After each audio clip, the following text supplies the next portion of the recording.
Okay, I think we're nearly there. So I'm going to start with some introductions to different things before Mary kicks off. So welcome everyone to our online talk this evening on Marianne Straub, a designer's designer with Mary Schoeser. We're really excited to have this online talk for you today on this dark day in November. It's going to be a nice, fun, um, lots of vibrant textures and things to see today.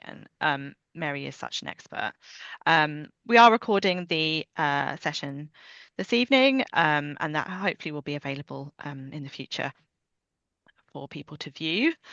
My name's Sophie. I'm the archivist at the Warner Textile Archive. I'm really here to facilitate and sort of help with any questions at the end. If you do have questions, please pop them into the chat as you go, and Mary will answer some hopefully at the end for us. I thought I would do a really quick intro on the Warner Textile Archive just to give people a little bit of context if you haven't been aware of us before, which I'm sure most of you definitely are. But just so you are familiar, Braintree District Museum Trust, or what would become Braintree District Museum Trust, raised £2.6 million back in about 2004 to save the Warner archive basically for the public, and brought it back to one of its earliest homes in Braintree, in New Mills, in the town. And the collection is primarily made up of furnishing fabrics from the manufacturing company of Warner and Sons, and they traded from about 1870 to 2004, but have a much earlier history of which Mary is very familiar with as well. um, so the company gained its initial fame for high quality hand woven silk furnishing fabrics. That was really their kind of bread and butter. But they would then go on to sell a lot of really iconic printed textiles as well.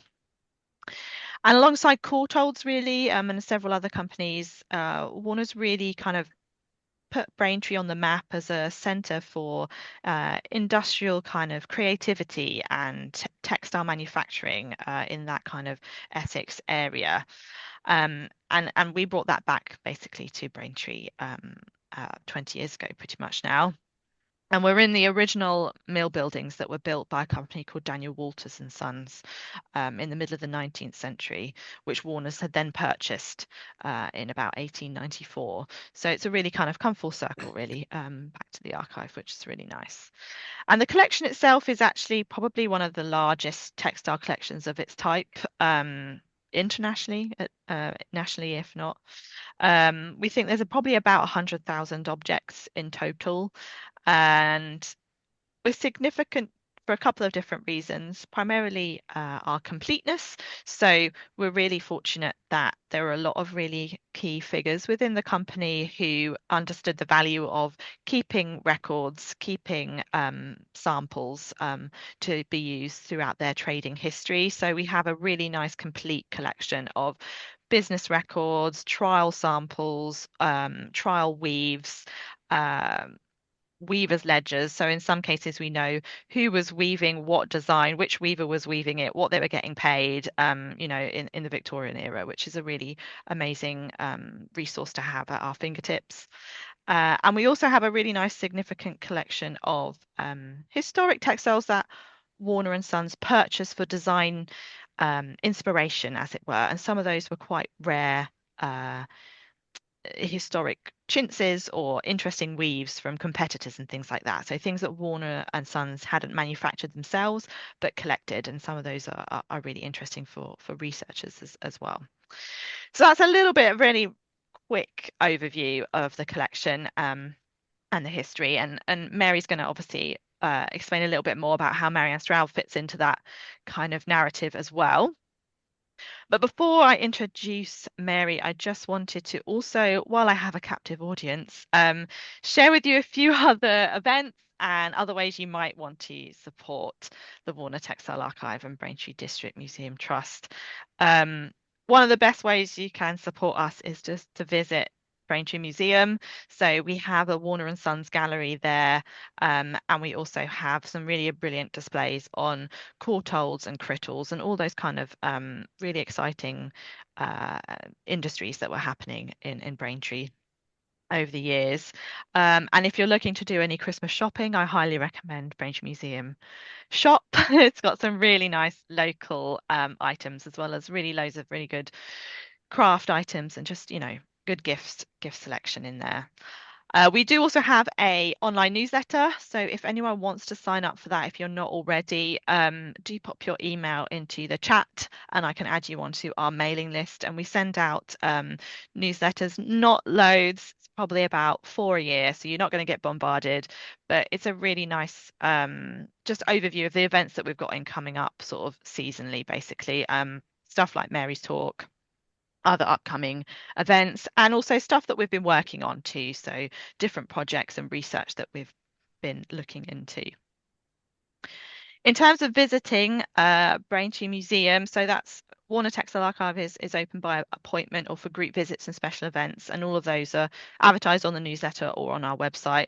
But if you were to go to Braintree Museum in January, we're really excited to be launching a new exhibition on Art Deco. So it's called Art Deco and Beyond, which is innovation and design in Braintree from about 1925 to 1935. And there's going to be loads of really amazing textiles from Warner's and Courtaulds, just loads of really amazing stuff. So if you're looking for something fun to do, it's on from end of January to June next year, and we will be doing a series of events and talks and tours alongside it, so do keep an eye out for those, some sort of behind the scenes Art Deco events too. I'm actually giving a talk in February all about Warner and Sons and Art Deco and 20s, so do sign up for that. That is bookable on our website at the moment. And we have still got a online talk, no, sorry, a behind the scenes tour available to book on the 7th of March.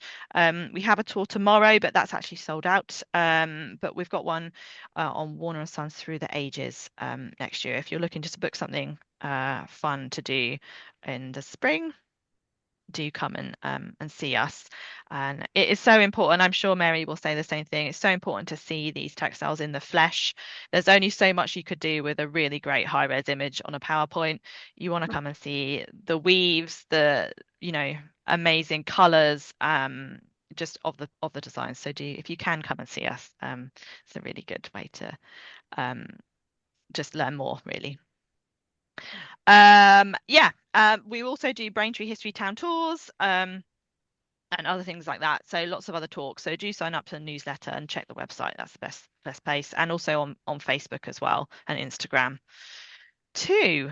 So I think that's my kind of promotions out of the way. Hopefully see some more of you at events.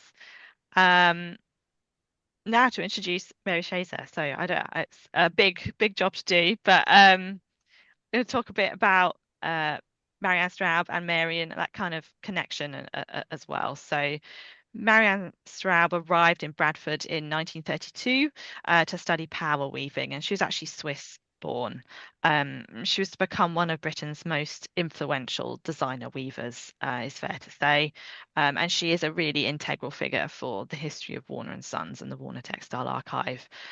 We are just so pleased. I know I've said it already. We're so pleased to welcome Mary Schoeser today to give this online talk. To share, that incredible knowledge that she has of the life and work of Marianne Straub.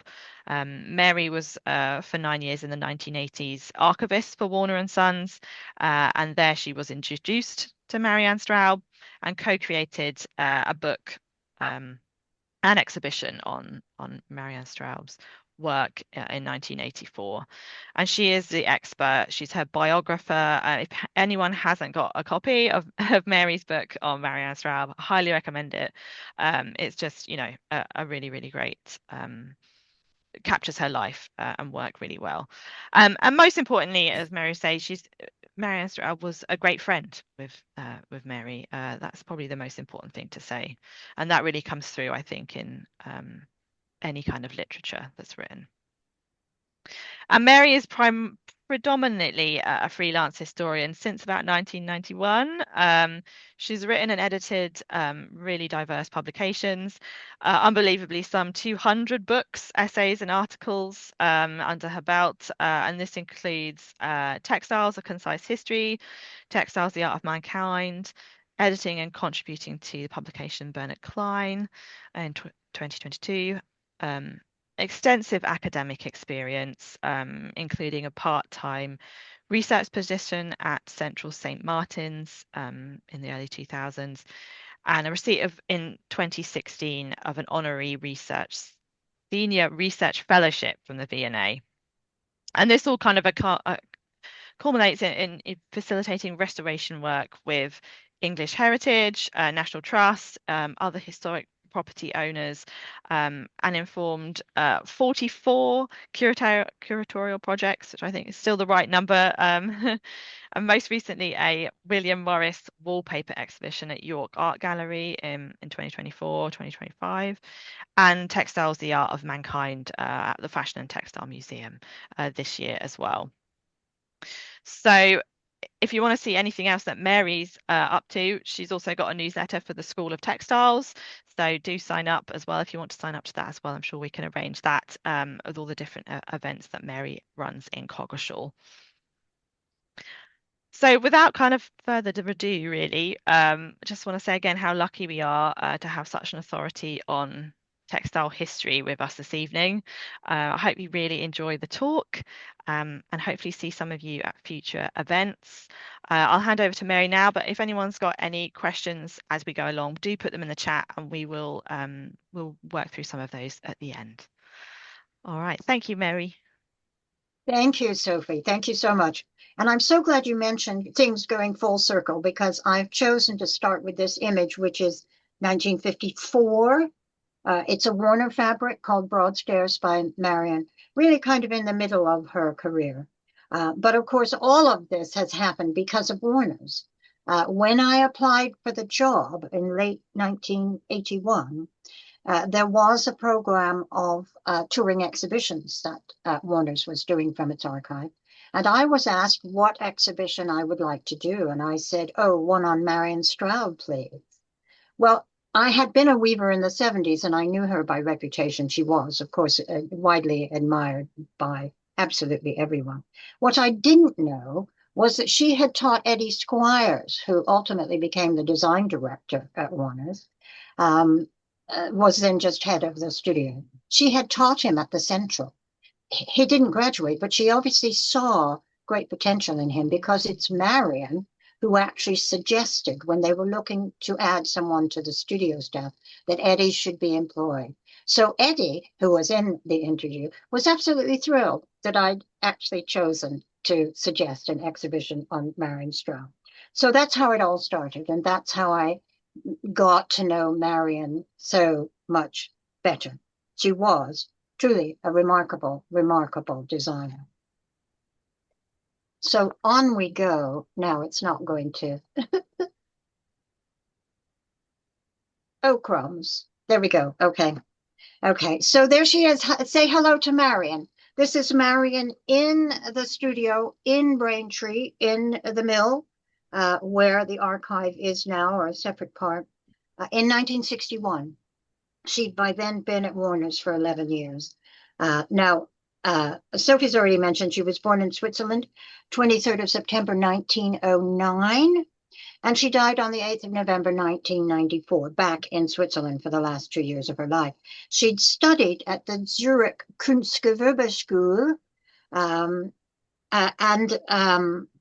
but only hand weaving. But via her father, a textile merchant, Carl Straub, she spent 6 months working in a local mill.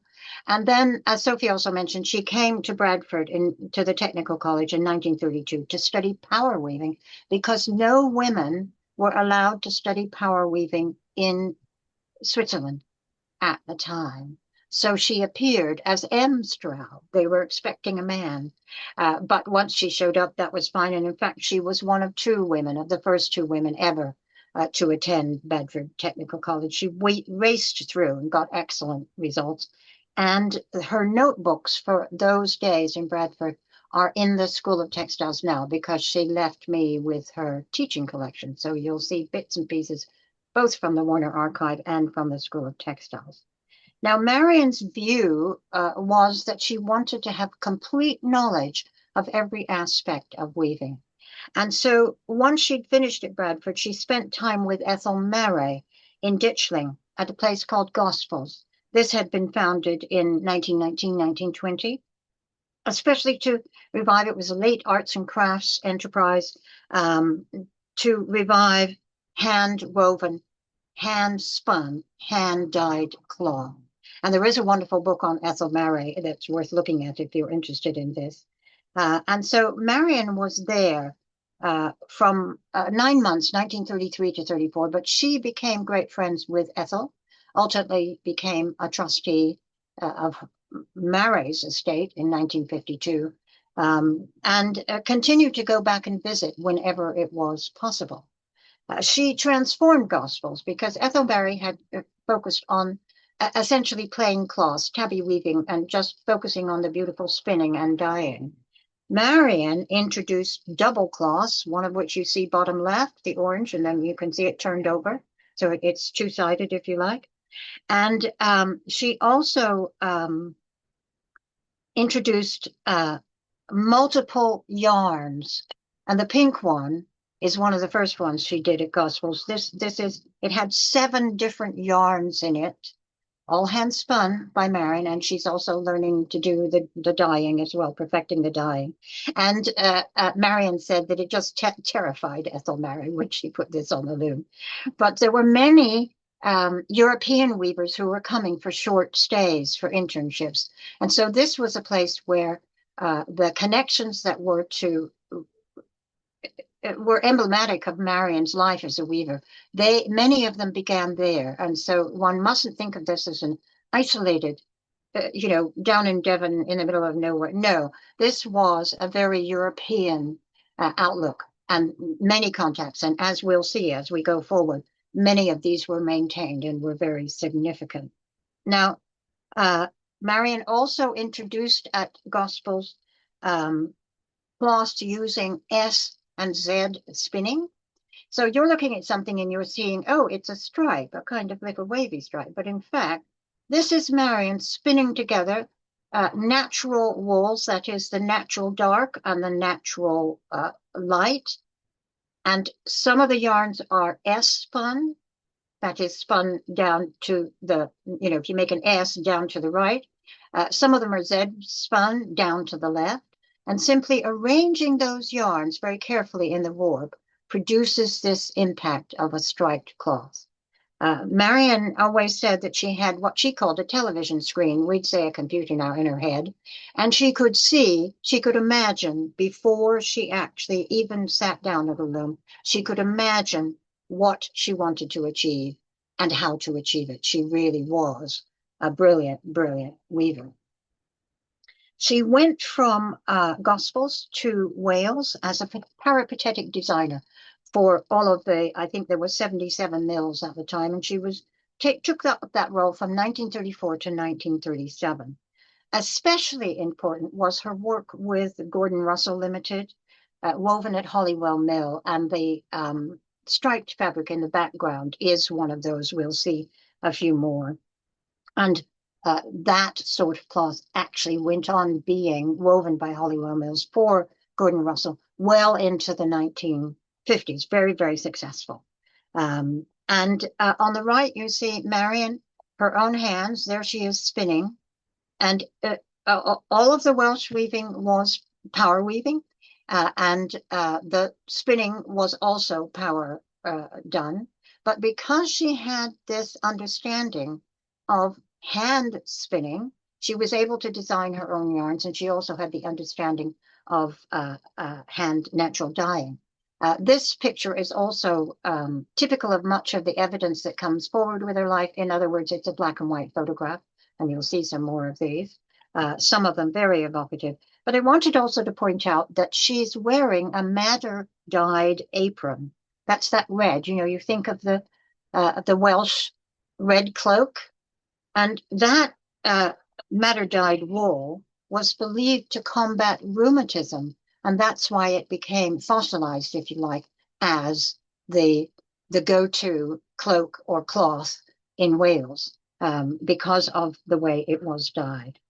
Now, her continued innovation in Wales, although, as I say, only there for 3 years, is really remarkable. So you can see again that striped fabric now going the other way in the background, but on top of it are more loosely woven cloths for apparel, which she introduced, and again, developing prototype yarns, creating softer colors, and also critically putting forward the idea of matching knitting yarns to the cloths for apparel. So she was one of the first designers to actually create that possibility that a woven tweed skirt, if you like, could be matched up to a knitted cardigan. And this is to become very significant as fashion goes forward in the 40s, even in the 50s. And the one in the background, notice the colors, is also in this black and white shot. It's hanging the other way on the right. This is from Gordon Russell Limited's own spring 1936 brochure. And for those of you who are interested in this sort of thing, left, center, and front are all 54 inches wide, power woven, as I say, retailing at 7 to 9 shillings a yard. And the chair and the right-hand cloth are 70 inches wide at 11 and 3 a yard. Now, the really interesting thing to me was discovering that Nicholas Pesner, the very famous historian, was actually this textile salesman for Gordon Russell in this period. So she was already, as I say, really solidifying these significant connections into the modern design world in Britain. Another image from Gordon Russell, and this shows the use of what they called the Kinnerton suite in the mid-1930s. And so you can see how these cloths were so compatible with the wooden furniture that Gordon Russell was already becoming highly regarded for. Now, the gang, as I say, of influential guys had already been formed, and they would become even more important during the war. And by the gang, I mean Sir Gordon Russell, as he becomes, Sir Ernest Goodale, who was the chairman, who was a Warner. His mother was a Warner, who was the chairman of Warner's, and Sir Thomas Barlow, whom we'll meet up with again, who was at in Manchester, Barlow and Jones. Now here we're looking at the showroom of Gordon Russell, which was in Wigmore Street in London. And on the chair is Mendip, a cloth that was designed by Alec Hunter, a name many of you will know, who had come to Warner's in 1932ish to become head designer, and remained so until, what is it? Sophie will correct me, 54, when sadly he died young. And on the stairwell, the curtain is one of those Welsh tweeds. So you can see how this gang were working together. Now, I must stress that not all the Welsh tweeds were done by Marianne. The squared off one is definitely one of hers, but two other weavers were positioned by Ethel Mary prior to Marianne going to Wales. One of them was Marjorie Kendon, and the other one was Gerd Hay Edie from Norway, and she becomes Gerd Bergerson and moves to Ireland and creates Morn Textiles, a hand weaving enterprise, which still exists today. You can look them up. Her grandson is running it. And they did the cloths, hand woven, for Robin Day and Hilly Furniture, including everything that was put into what is now Gatwick Airport when it was first designed. And Gerd and Marianne remained great friends. In fact, I have a rug behind me on the floor that was made by Gerd when we were working together on Marianne's exhibition. I'm sorry, this is pixelated. This is the problem with trying to retrieve black and white images, but you get the gist. This is a Marcel Breuer and FRS York chair for P.E. Gain in 1935.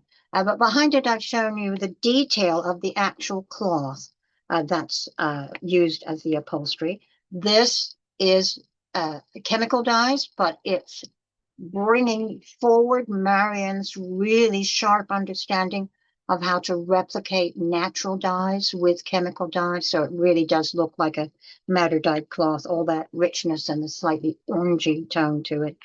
And it's using a twill structure to enhance the natural elasticity of wool. And this is what I think is one of the things that made English furniture makers hold fast to upholstered, cloth upholstered modern furniture, because they had a fabric that they could pull and stretch and sculpt around the edges of the padding that went into the chair seat. And Marianne, as I say, understood the technicalities of this very clearly. And this kind of perfect sculpting cloth is one of the things that she became famous for. Now, she left Wales and went to Helios in 1937, and this was an avant-garde subsidiary founded by Tommy Barlow. She was there from 1937 to 49-50. Latterly, she became managing director. The original managing director was from Pausa in Central Europe.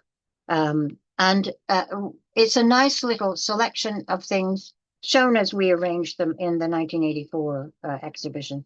The two I'd like to point out to you are Ghostland, the stripe running horizontally, making use of her great interest in suspending warts as they ran through the cloth, and being inspired by lino weaves and other such structures. And the one below is St. Mary, the check.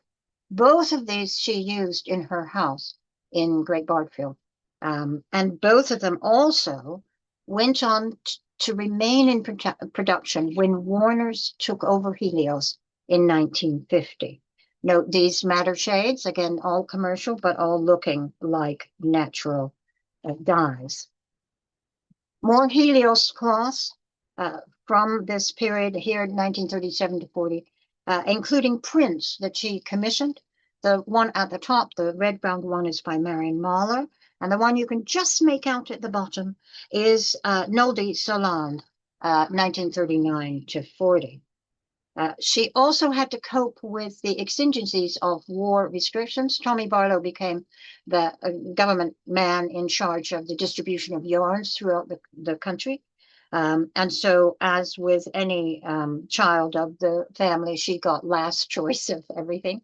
But she was just a genius at making the most of these extraordinarily challenging situations. This is a cloth that she designed with leftover yarn entirely. And she'd already begun to work with Greg's, a major spinner in Stockport. And so she was creating these extraordinary looped, textured, overspun yarns to give this kind of vivacity to such cloths. So here it is, 1938 when she designed the first iteration, but going on through the war because it was utilizing just leftover yarn stock, making do in a creative way. And you can see her ability to capture in power weaving. These are Bolton looms, Albert Mill #1 in Bolton. These are power loom woven cloths, but look how hand woven it looks. She's bringing that appetite, that understanding for the handmade into power woven cloths. And Helios was set up to sell directly to shops. And they sold to all the major, well, I shouldn't say all as if there were tons of them. There were Duns of Bromley, for example, which became renowned for its support of modern design. And these were sold directly to shops and also sold to for ships. I'm on the laptop now. Yeah. I can hear someone. And you can see her ability to capture hand weaving and power weaving.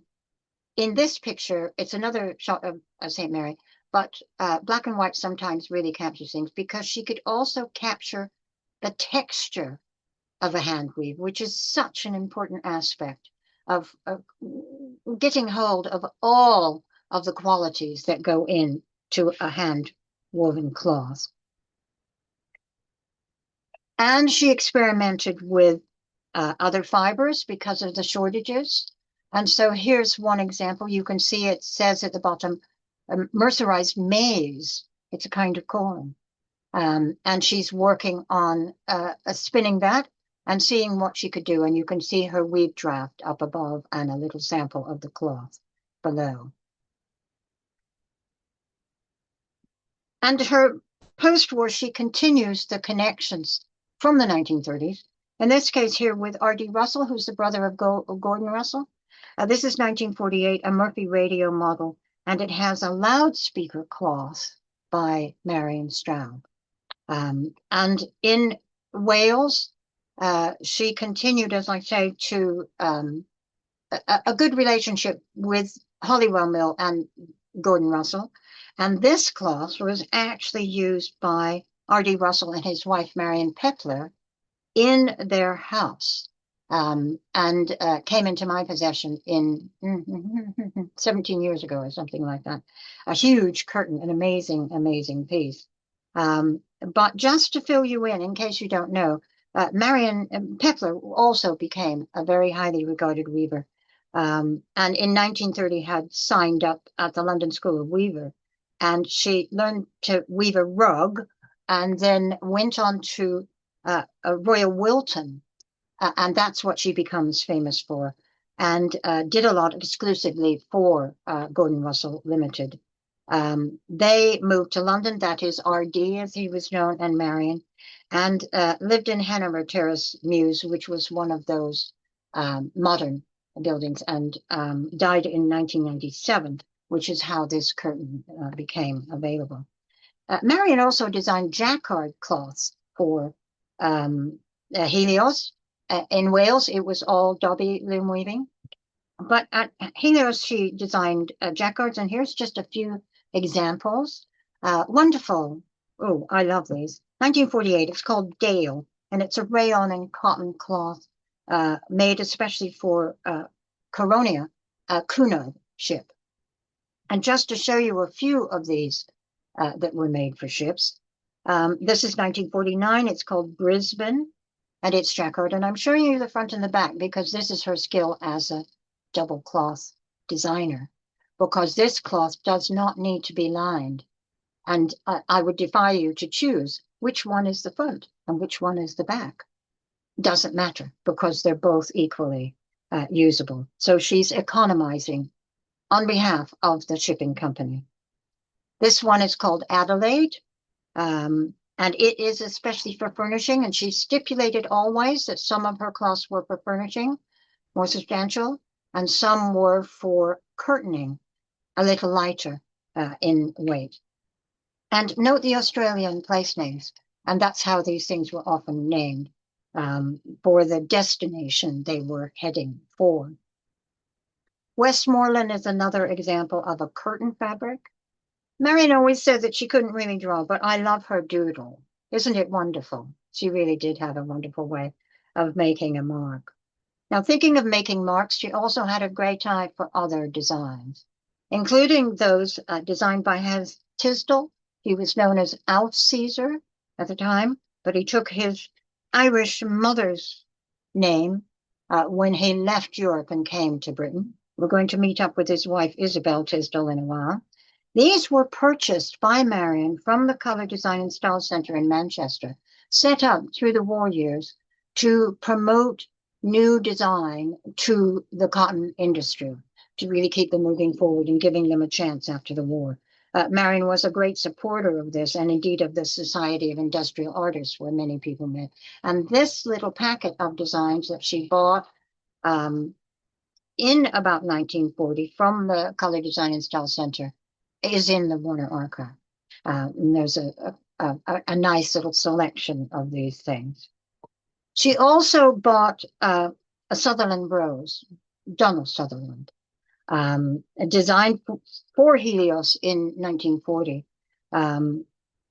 As a result of discussions of seeing a sketch of his, again, at the Color Design and Style Center.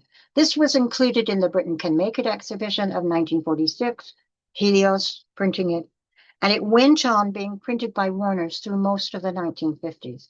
Just the kind of design that every big textile company wants, a real winner. Gosselin, that little stripe you saw before, it was going in the other direction, also went on from Helios to Warner's when she came down to Braintree in 1950. And here you get a real insight into her understanding of the management of warp and weft. What's holding those blue, and there is actually a white stripe as well, what's holding those into their position is the crimp in the yarn that's going from left to right in the weft.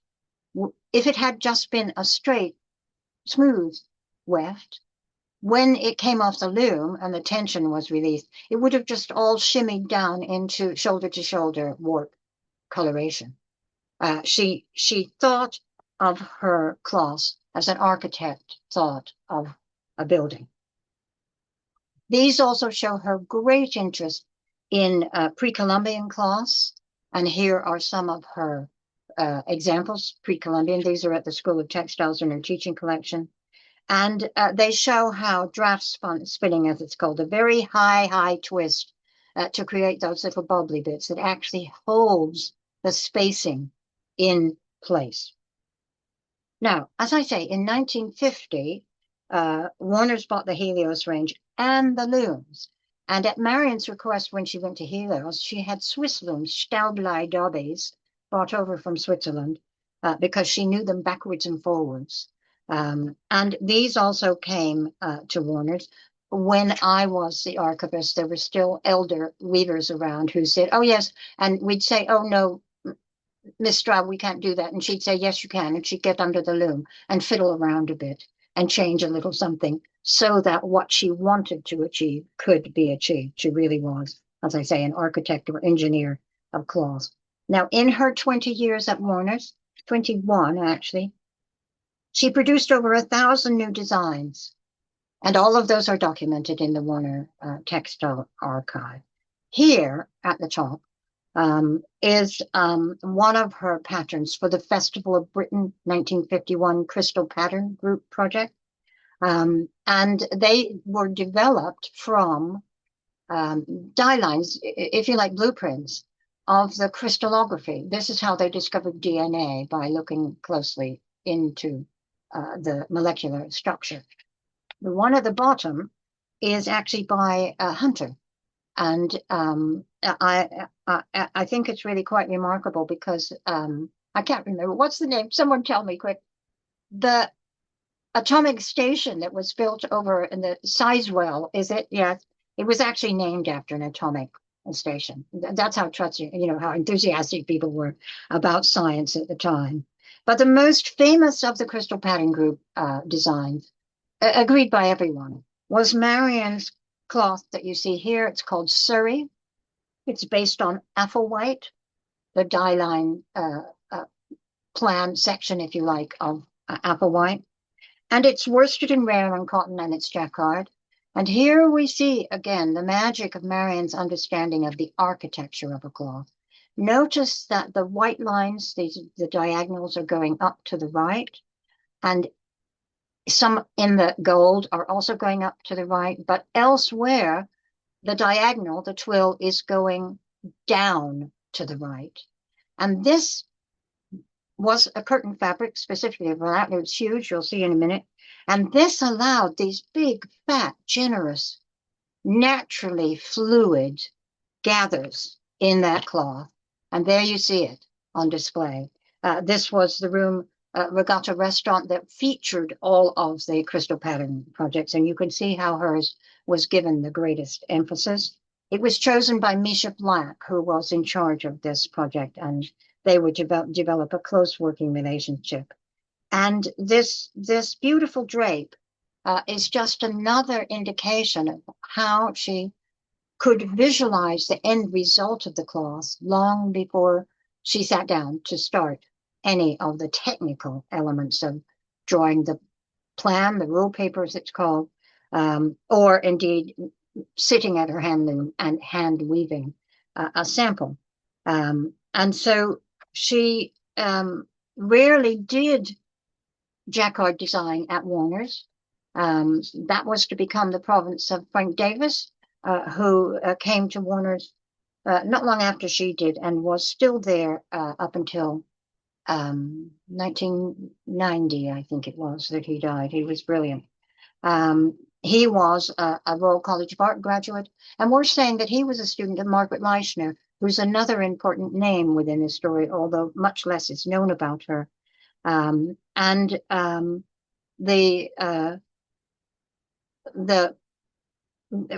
I'm encouraging anybody young who's looking for a topic. Margaret Leishner's awaiting. Now, the proof of her ability to hand weave a sample for a power woven cloth is in these two. They actually belong the other way, but I wanted to show you as much of the cloth as I could. Now, here's the question. Which one is hand woven and which one is power woven? One of them is off of her hand loom, and the other one is off a Warner production loom. And I'll be kind to you and say to you, the one on the left is the hand woven example.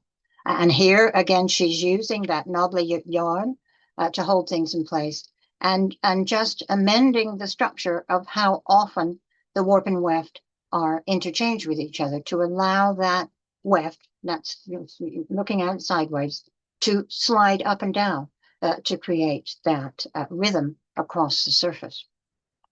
In the 1950s, this photo she kept and labeled. You can see that cloth in the middle, and it's captioned by her 3 lengths of highly textured fabrics. She was also very aware of the fact that many illustrations in the important magazines like The Ambassador, which went overseas to promote British design, were in black and white. And she really did understand that and its implications. So in the center, you can see the previous one in black and white. See how robust this texture is. And on the right is a cloth that actually ends its life becoming the little jackets for the, oh God, I'll think of it, wait a minute. The Morris dancers. Thank you. Yeah, the Morris dancers. Exactly. The Morris dancers. And this is an iteration of weft velvet. On the left is Aleppo, which we see again here. This was designed for Liberty in 1952. And in the background, you see a shot of another cotton board Manchester exhibition about 1956. Marianne also supplied the upholstery for the Howard Keith chair that you see sitting forward. This is very typical of those upholstery fibers. And note that this is 56, and these are tweeds of the sort that she began designing for Wales in the 1930s. But as I say, they were so wanted by skilled furniture designers and upholsterers because you could sculpt around the shape of the chair and turn the chair into a piece of sculpture. Here, close up, is another innovation that she was closely involved with. This is called Silverton and dates from 1955. It is fibro, which is combination fibers that Helios started, cotton, worsted, and importantly, lurex. And this is how chic lurex really should be. It's a variation of the first cloth that she did in 1951 and was one of the first lurex cloths in the UK. That fiber was introduced by de Beckman in the United States, and they approached Warner's to promote the yarn in the UK. And Silverton curtains hung in the Royal Society of Arts from the mid-1950s into the 1970s for about 20 years, which also tells you something about the longevity, the sturdiness of her cloths. They had to pass the highest rub tests, wear tests, flame retardant tests known in the industry. Now, thinking of the Royal Society of Arts, she became a Royal Designer for Industry. That's the highest accolade offered by the Royal Society of Arts. At last, finally, in 1972. And her exhibition and the book were launched there in 1984. And it was, as far as my understanding was, it was the first time they'd ever featured an exhibition in that space on one of their designers. Now, do you want to know all the names for all these cloths? I suspect not. But the point is, Marianne was designing, as Warner's was always making, not just for the Warner label and distribution, but for the wholesale customers of Warner's, which was quite a separate group of companies. So from the top, we have one that was made for Heel Fabrics Limited, as well as for Aircall Furniture in 1960. Next one down is for Parker Knoll in 1960. The next one down is Aircall Furniture again in 1955, called Russell Check. So one has to assume there was a collaboration with R.D. Russell in that case. The next one down, you might think the simplest one is called Munster.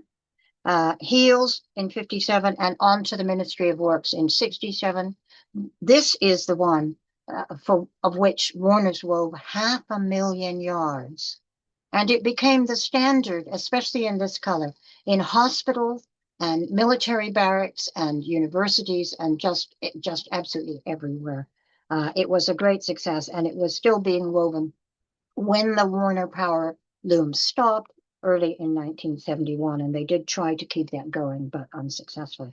Next one down, and the only one called Culbury is there's two, is Warner's, 1964. And then at the bottom is Silverton, 1952, another one of the iterations using the Lurex. And here you can see again, look carefully, you can see it. Now, she spent a great deal of time creating, if you look at the top one, fourth one down, and bottom one, what she wanted to do was to create cloths that were quick and efficient for the power loom weavers to weave. And so she created complex warps. So you can see how the warping is where all the coloration is. You see, all of that is resting upon a great variety of yarns being inset into the warp. Once the warp is on the loom, you press the button and go, and the loom just shuttles back and forth and back and forth and back and forth and back and forth. No changes necessary. She really did do what she could to make life easy for the weavers, and they respected her highly for that. And next to it are some of her trials. She was very assiduous record keeper. And so you see on the right her hand-woven samples for some of the results that you see in Silverton, in Munster. She had to redesign it several times as yarns came in and out of production. All of these, as Sophie mentioned, all of these are in the Warner archive. Every single one of her hand-woven trials like this, and the technical details that go with it that went off for costing and so on and so forth. It really is a remarkable preservation of the details of this creative work. Not a good picture, but worth showing you just quickly, because this is Munster as used in the Orient Line's ship Oriana, a flat by Ian Hodgkin, and R.D. Russell furniture. And again, I will say for the last time, notice how the cloth sculpts around the shape of the furniture. This is a very distinctive and highly regarded aspect of British modern furniture. Now, once she came to Braintree, she quite quickly moved to Great Bardfield. In 1951, we think it is, and she was often there anyway because of everything going on leading up to the South Bank, the 51 show, and people conferring with each other. She went with Walter Hoyle, for example, to Thaxted. They were both very keen on Morris dancing, and Alec Hunter lived in Thaxted. Here is Bardfield, Trinity College, which she moved into in late 52 via Fred Misen, some people say Misen. He was the man who made the giant wheat straw lion and unicorn for the Festival of Britain. And he was also gardener to the Bawdens. And it was Fred who identified that this little cottage across the street from the Bawdens was up for sale. And that's how she ended up living there. Now, inside, if you think that things are dull in the 1950s, think again. Inside, the red sofa is a race sofa, very important working relationship she had with the race company, 1956. And the race chair in the garden is the one, it's called Antelope, the one that was everywhere on the South Bank for the Festival of Britain. That very one is now rotting in my garden. She told me I could never bring it inside. It had to always be outside. There is a Fred Misen corn dolly in the window. That's also behind me because it's so badly damaged. The paper on the wall is Walter Hoyle, produced by Coles. The tub chair is with the wooden backing, is by H.K. Drake, and I could go on. It's all Straub cloths, including Broadfield, which was done for the Design Research Unit. And the light rug on the floor is Gerd Bergeson. You remember I said she and Gerd were great friends, kept in touch. And the darker one is by Marianne herself for Wallace Mills in Pembrokeshire.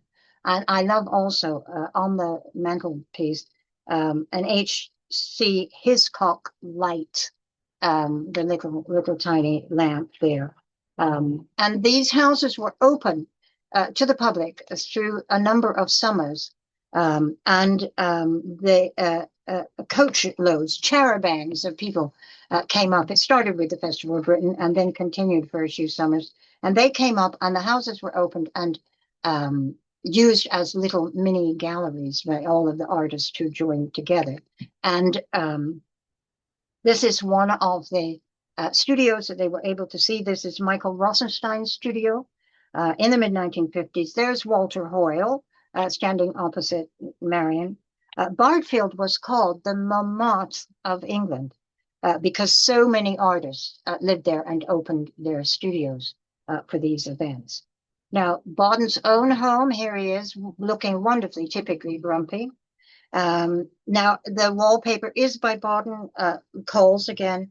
And the cushions, if you can make out the cushion there, that's by Baron and Larcher, the famous hand block printers. And there are Marianne Straub loose covers on the sofa. And down on the floor is a hook rug by Lucy Aldrich, another one of the Bardfield set. Here they all are, as you can see in 1955, with Marianne and Edward Bawden in the doorway. Marianne became great friends with his wife and also with his daughter, and helped his daughter through some of her training as a weaver. And the Fry Art Gallery has a close, of course, connection with the Bardfield story. And Marianne kept all the Christmas cards. She was a very good record keeper, as I say, that were sent to her by all these artists. And these are now at the Fry Art Gallery in Saffron Walden. There was an exhibition about a year and a half ago based around this, and a little catalog. Really, really, really extraordinary. Now, their homes were like mini crafts galleries anyway, and these are two objects that she had in her home together. One of them, the cloth, is by Paul Rodier, who was one of the most highly respected handcrafts weaver in France. He was inspired by Moroccan textiles, and he employed hundreds of hand weavers in northern France through this period. Very important because so much of northern France had been devastated, first of all, by the First World War and then by the Second World War. And so he developed the simple weaving and then the overstitching with a kind of crewel type of stitching. And I put next to it, you can see it just in the distance, you'll see a drawing of it better. This is a Lucy Ree coffee cup. But you can see how nicely they kind of work together. And both of these were in Marianne's house. Now, as I say, she said she couldn't draw, but we also at the school have correspondence to Marianne. And there are examples of letters that have been acquired by the Fry and etc. This, you can see she's writing from Great Bardfield, Trinity College in 1965, writing to Lucy Ree. And you see how on the right-hand side, she's drawing a picture of that very cup. And please make me 6 coffee cups, the type I had 10 years ago. And really rather remarkable. When I used to go to visit Marianne essentially every week in Cambridge, she moved there at once Warner's finished in 1970. I was very privileged to have coffee out of Lucy Ree cups. She also supported other hand weavers, a few to mention Percy and Rita Beals. These were among the few who actually did everything themselves. It's almost impossible to make a textile on your own, but they hand grew their linen, they retted it, they spun it, and they dyed it also, and then they hand wove it. So they took it from beginning to end. And she had beautiful examples of table linen from the Beals that also decorated her house. And just a great supporter of others with the same exacting standards of design that Marianne herself had. Now, I've popped these in because we can't go through this section on Warner's without looking at Marianne's 1960s work, which does pick up on the vivid colors that are wanted in this period increasingly. And Marianne, through this period, is gaining increasing recognition and passing it on to students. She was only ever part-time at Warner's. Think 1,000 designs in 20 years, but part-time. She taught at the Central from January 1956 until 1964. And then she taught at Hornsey, which has become part of Middlesex Polytechnic. In both cases, 3 days a week. So she was 2 days at Warner's. And then she taught at the Royal College of Art from 1968 to 74. First 1 day a week, and then Warner's ceased, and thereafter 2. And she was also on the advisory committee for the School of Art at Goldsmiths College, becoming renowned also for its innovative textile. In addition, very little known, she produced a weaving information pack for the circulation department at the V&A, so now embedded within the textile department at the V&A. And this is a tabby woven cotton and wool, set number 81. And of course, tabby is a straightforward up, down, up, down, up, down, but in Marianne's hands, of course, with the use of different colorations, a complex warp, different weights of fiber, you see how much she can bring out of something ostensibly very simple. It was not about fashion for her, but beautifully designed and made for longevity. This is a private residence that I was able to visit when I was working on the exhibition in Brook. And it's showing Straub cloths dating from 1940 to 1965. This picture was taken in 1984, and just still showing how, well, just right they are, really. Now, important in relation to this look is the company Temesa. Temesa was founded by Isabel Tisdall, the wife of Hans Tisdall, whom you've already met. Isabel had worked at Edinburgh Weavers until just past 1963 when Alasdair Morton died and everybody said the light went out. She set up Temesa in 1964, and these are cloths from 64 to 70. Black and a tan one is actually by Frank Davis and is a jacquard weave. Most of the Temesa weaves were designed by Marianne, however, all Dobbies, all on the Staubleis, all making use of this acute understanding of the economy of making a very variegated warp. And you see that most clearly in the one that's in the center. And these became the critical components for all the new red brick universities that were being built, for ships, for corporations, and so on. And they feature on everything from the QE2 to BEA's Trident aircraft. And Straub was responsible, in fact, for the Trident seat covers, the first version of. This is a black and white to show you the QE2. Joe Patrick was the designer of this dining room. This is 1968, and these are all Temesa cloths. And again, made in suites, if you like. Same coloration, different sorts of patterns. Again, some specifically for upholstery, some for curtaining, some for bed coverings, and so on. She also designed this for Temesa, and here we see her skill in spinning, in dyeing, in weaving, and specific applications. This is a very blown up piece, a shot specifically made for large walls of glass. So it has a semi-sheer quality to it, but this large diagonal line that's running through is simply, if I can say simply, a matter of allowing the weft to lift over and float freely across a number of warps. And that's what creates that pattern in that cloth. It is stubby woven. And also she created cloths, not such a good shot, but that were actually specifically designed to be dyed according to needs so that the architect could specify.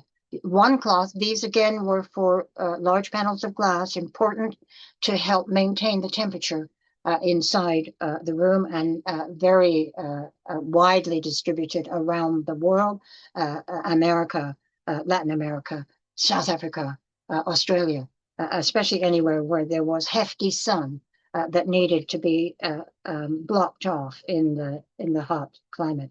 This is Cheney, a mock lino worsted. It was the last cloth off the looms in March 1971, when Warner's ceased their weaving.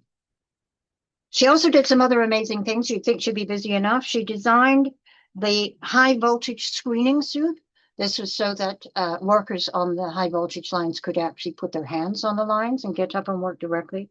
It was used by the Central Electricity Generating Board for a short time. It's worsted in stainless steel, and Marianne did endless samples to get the right proportions. It turns out that the steel run in at every quarter inch is just what you need to circulate the electricity around the body and protect the wearer from any voltage. 1968.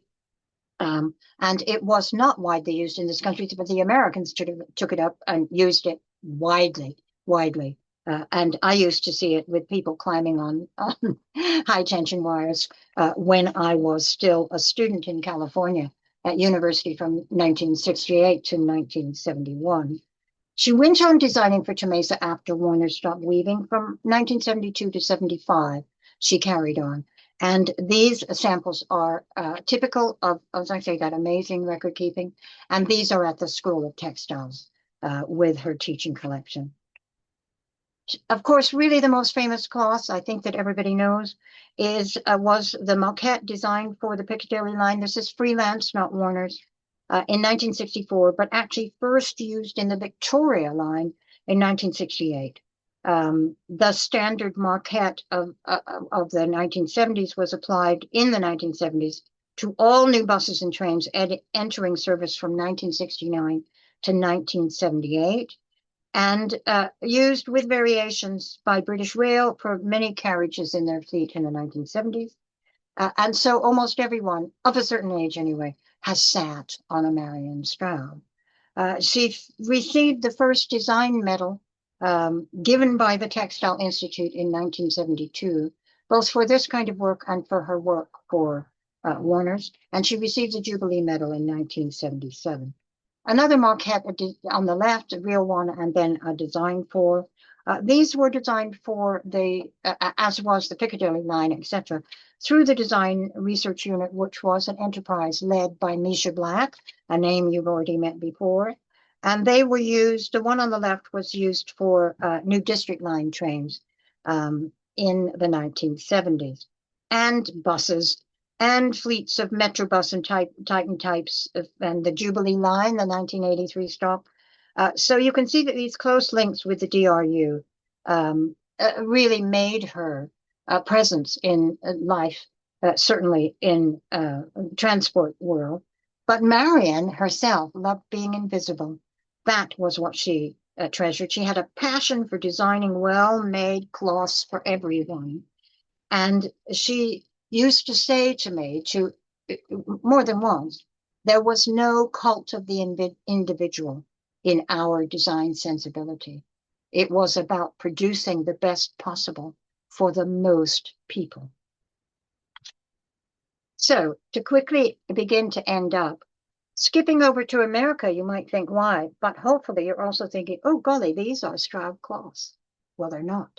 They're Knoll fabrics, a wonderful Herbert Mather card made for Knoll fabrics. But Florence Knoll founded Knoll Textiles in the 1940s after 2 years at the Architectural Association in London. And she herself said that she started with Savile tweeds. But in fact, it's very clear she was inspired by Marianne's tweeds. Between Knoll and Marianne, these color and texture cloths become the standard corporate upholstery cloths and curtain cloths.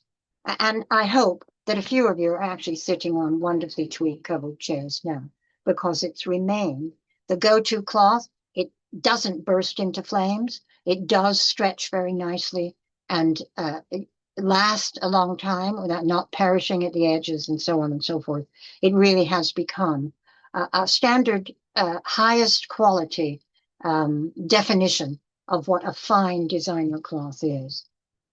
Marianne was also responsible for the preservation of Ethel Mary's legacy, and that included the legacy of others who were in Finland. As I say, it was a very international set of people and very close connections between Finland and Ethel Mary and Marianne Straub. This is the work of Greta Skogstor in the 1920s, who had her own weaving firm, and this example was made in the 1930s. Marianne Straub visited in 1936, and this was when she acquired this piece from Greta. Marianne became, as I mentioned before, trustee of Straub became trustee of Mary's estate when she died in 52, and through that became a trustee of the Crafts Study Center, now in Farnham. And until she retired in 1992 at the age of 83. And as I'm coming to the end, I want to also, it doesn't seem to be in the right order, but also a lasting influence is this book. If you can get hold of this book, they're very difficult to get hold of. Printed in 1977, especially for her explanation of double cloths. I mean, she just had the ability to explain simply and clearly concepts that were very complicated. She was not only an extraordinary designer and weaver, but also an extraordinary teacher.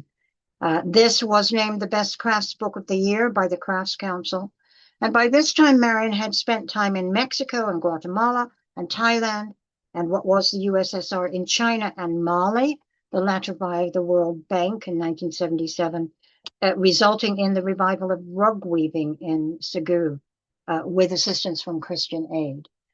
Never sitting still, ever. She was an avid student, as I mentioned, of archaeological textiles, and I make no apology. This slide on the left looks awful. This is in the School of Textiles, and this is from her teaching collection, as she presented it to all of her students. And these are Peruvian textiles, and they were all collected by her friend and the archaeological specialist, Herr Fritz Ilkle, and his brother. It was responsible for creating the Ilkle collection that's now in Basel Museum, or Basel, if you speak Alsatian or not, whatever. And they were based in St. Gallen in Switzerland. They were family friends.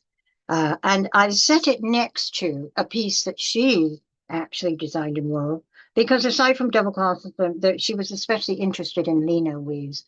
And you can see two examples of this on the left in the Peruvian originals, and the right was done in her retirement. In other words, in the 80s, when she was still designing, still helping to develop new courses at Huddersfield, for example, still examining. And this is a cotton and silk linked work of 1980. So it's a discontinuous work using the lino structure, shown at the Crafts Council, selected by David Pye for the Maker's Eye exhibition in 1982. So many wide interests, no surprise. This is a piece that was given to Farnham, that Craft Study Center, in 1985, the year she received her OBE. And this is a bark cloth, which she collected in many of her travels, or which she was gifted many things as well. Here she is at her exhibition in 1984, surrounded by other eminent RDIs. This was one day off her 75th birthday. And aside from the first design medal ever given by the Textile Institute in 72 and the Jubilee Medal in 77, in 93 she received the Sir Misha Black Medal for significant contribution to design education. She was also a fellow of the Society of Industrial Artists and Designers and spent the last 2 years of her life in Switzerland, dying in 1994. I was co-executor on her will, and I'm ending with this piece, which is not by her, it's by me. But I was taught to do this by someone who was taught by Marianne, right? And this is one of the reasons she let me do the exhibition in the book. She didn't really want it. What she wanted was to know that I knew what I was talking about and that I could do it properly. And so I will just end by saying she loved words and music as much as she loved designing and teaching. And one of her favorite phrases was using the bath to exhaustion, meaning, keeping going, just using. The pun is between dying with an E, D-Y-E-I-N-E, and dying without the E, in other words, dropping dead. She was very aware of the ravages of time, of the frailties of textiles, and the parallels to the human condition that were intrinsic to making beautiful textiles. I was so lucky to know her. She was so modest, always positive, always pointing out new possibilities, and a sound critic whose advice was always clear and helpful. And I hope you've enjoyed getting to know her. Thank you so much, Mary. That's so interesting. She just sounds like such an inspiring, imaginative person just to know. Just yeah. Incredible. Yes. So lucky to yeah, for you to have known her. And thank you so much for sharing all your amazing I'll go insights and back just because you knowledge. want to be seeing Just Marion, see, not yeah, me. yeah. And I have so many questions and conversations to have with you. There's not time in the last sort of 10 minutes for everything for me, but we've had a few couple questions. So Amanda just says thank you for such an exceptional talk and insight. And there's a question actually here, before I go into any of mine, on saying that Marianne was an active vice chair of the London Guild of Weavers, Spinners and Dyers for several years. And do you know Right. anything about her involvement and why someone so busy and successful gave time to a guild? Yeah. Well, this was just part. She was like I don't know what the word for it is. I can't think of anything that's high enough praise. Well, no, I can answer this with. Marianne had polio as a child. She had one leg longer than the other, a big shoe. And that kept her in bed for, you know, quite a series of 3 years or something like that. That's when she got her little inkle loom and started, as a child. But as someone else who was ill as a child, I know that you come out of those circumstances absolutely determined that every minute counts and that you must use it well and use it wisely. And it was one of the things that Marion and I understood about each other. And she wanted the guilds to succeed. They had kind of begun to fade out a little bit. And again, this business of no cult of the individual. She didn't want to see the barriers rising between professional designers and amateurs. I'm making the quotation marks. She said, you have to remember in the real language, amateur simply means not paid. It doesn't mean less capable. And so that's why if she had the time, she would, try to help get a guild going and established and so on. Yeah, absolutely. No, amazing. Loads more comments coming in saying thank you so much, very inspiring for a woman.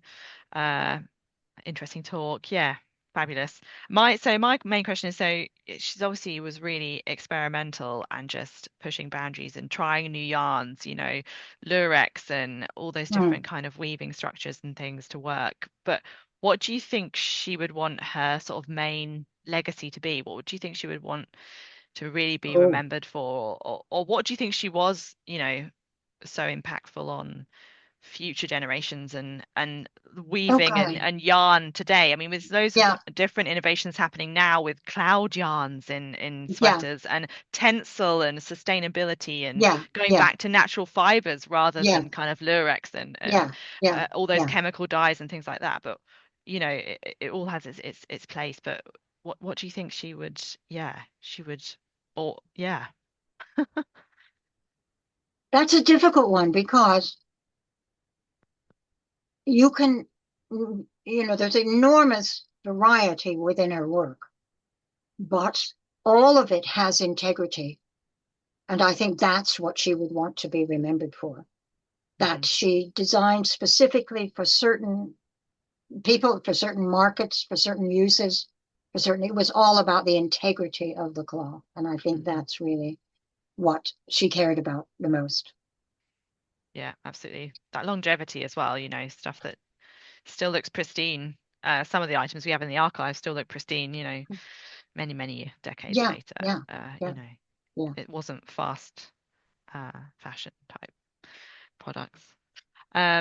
Brilliant. So we've also got a wonderful talk. Thank you. Are any of Marianne's textile designs being reproduced today? And if so, can you share the name of the fabric manufacturer? Oh, that's a good question.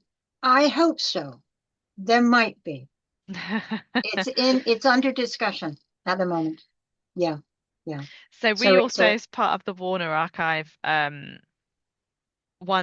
of Marianne there Straub's is one, designs, isn't it? Yeah. yeah, is manufactured through a licensing company with us, which is another element of our work at the Warner Textile Archive is to get those designs out there in the world to share the amazing, you know, weaving and designs that are in the archive. Um, so yeah, so it is out there. As well as many other Warner designs as well that you Yeah, might not know yeah. about because we don't we don't share exactly who are producing them, which is exactly how it was, when they started out, Exactly. Yeah, yeah. yeah, yeah, yeah. Um, and Alison says, thank you, Mary, and a brilliant talk that gives such a clear picture of her work and influence. So if, we've got a few more minutes, so if anyone's got any more questions, do put them in there. I'll go with another one quickly of mine while I'm here. So the early days, or not the early days, but when she was kind of with Ethel Murray and then thought the early days of Helios, she's working with a lot of sort of slubbed yarns and all those like a lot of yarn combinations. And I just wondered how much more complicated those were to weave and if that had a factor on end product or kind of customer and price compared to when she's doing the much more not easy to weave because they weren't, mega easy, but those Mm. power weaves like Silverton and Munster that were you could do 500,000 Yeah, yeah, yeah. yards That's of it. it. But Yeah, is there a yeah. bit of a development that happens, or is it There's is the it depend on the it end? has to do with the market. The Helios cloths, can't say about the Gordon Russell, but must have been so the Helios cloths with all those textures in them. They were not subjected to the same kind of Ministry of Works highest standards of flammability and wear, rub test, et cetera, et cetera, et cetera. Hmm. And in fact, and of course, they were all power woven, except for the things that she did at Gospels and the things she did as a design process for herself. They were all power woven. But my understanding is that the Warner cloths, like Munster and so on, they were actually more expensive because those yarns had to be the highest quality yarns. They had to be tough as steel, really. They had to be really strong. And that meant that the spinning had to be more highly controlled, and the weight of the yarn, etc. Absolutely precise. At Helios, those ones that had the lovely lumpy bits and, the one through the war, Hmm. whichever. These are cloths. So much of her Helios time was really under war conditions. You know, she joined in 1937 and she was gone by 1950, so most of it was then.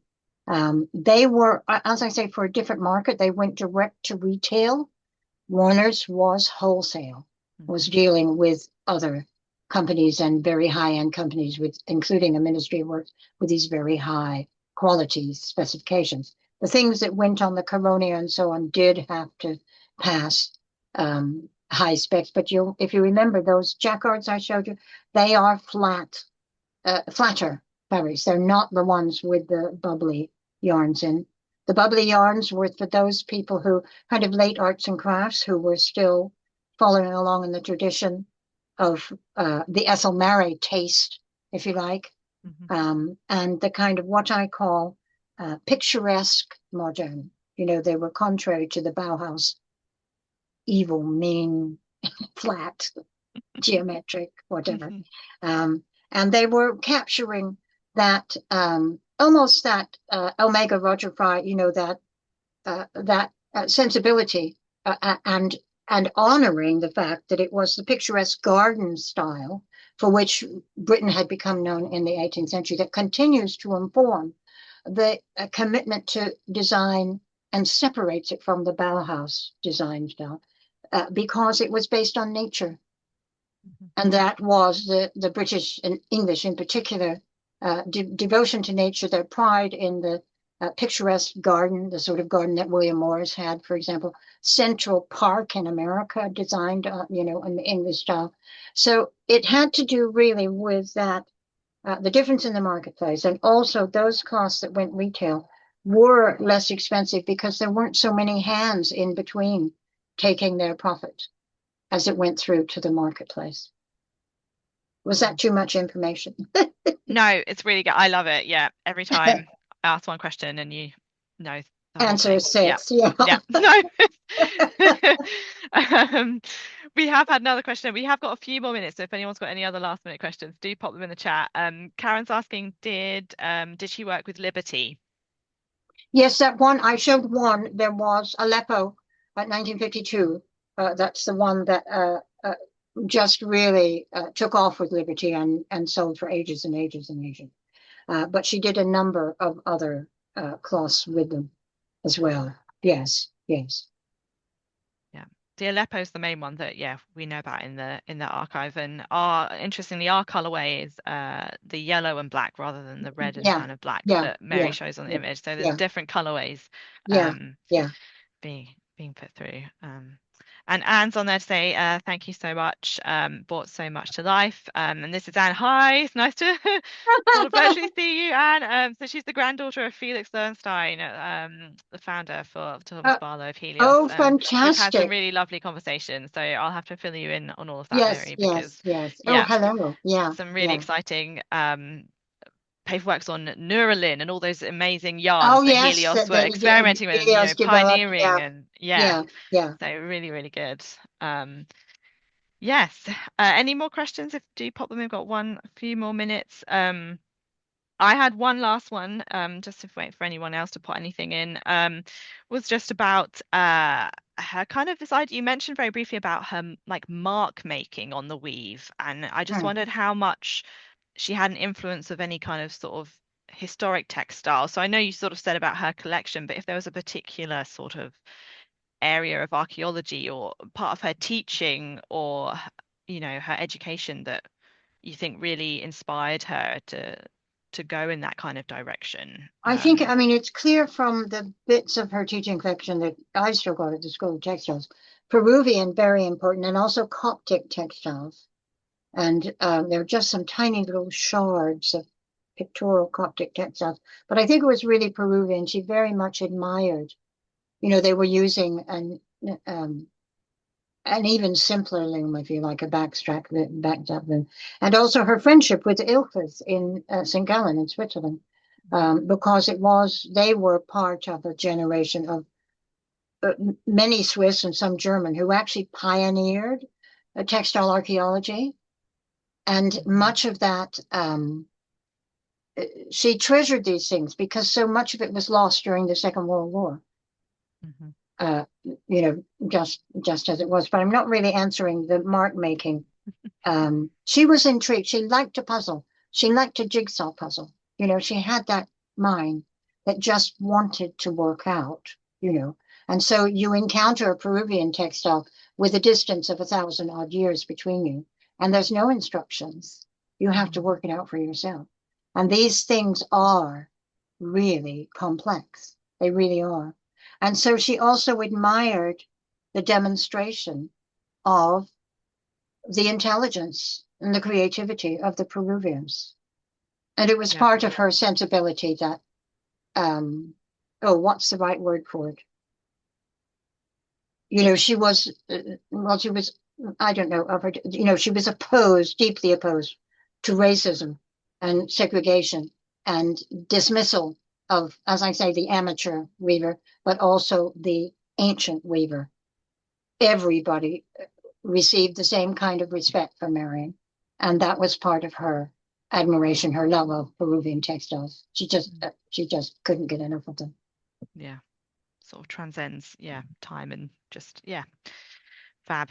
So we've got one more question here. So Jane says, wonderful talk. Thank you so much. I'm interested in the women's network of textile designers, and I wondered whether she knew modernist hand weave designers Hilary Bourne and Barbara Allen. Bourne was a designer for Mary briefly towards the end of the war. And the couple produced textiles for the festival hall, much of it double weave. Yeah. She knew Hillary very well. They were good friends. And who was the second person who was mentioned? So Hilary Bourne and Barbara Allen. That's not the name that I remember coming up. I mean, Hillary, you see, all of those people who were in the Mary network all kept very much in touch with each other. You know, it was a gang of like-minded, serious women designer weavers, you know. And yes, so they did keep in touch and they supported each other and they shared out opportunities and all those sorts of things. Yeah. And I think it's interesting that how quite a lot of them would teach, at the central school or whatever. So they all kind Yeah. of knew each other in different kind of places as well, how they were go completely full circle back to the beginning where they're recommending Eddie Squires. It Yeah. is a small world, it's a small sector, It's a that small everyone world. kind of knows Yeah. everyone at that, and Yeah. it helps each other. I think it feels like a really collaborative kind of Very collaborative. world, that And everyone, they're just there to yeah, make yeah, amazing textiles yeah, for yeah. people, for I public. shall repeat again, no cult of the individual. She became a little bit distressed about that by the time we got to the later 80s and felt that there was too much fame and sort of preening of, and competition, unnecessary, meaningless competition amongst designers. And they were all in it together. Yeah, absolutely. Well, thank you. I've got 1 minute to spare, as it says on the clock on my computer. So I'm counting that as finishing on time. So thank you so, so much, Mary. It's been an My pleasure. absolute Yeah, pleasure. my pleasure. And keep your eyes out, everyone, for more talks coming up. I'm sure hopefully Mary will be back to give another one for us next year.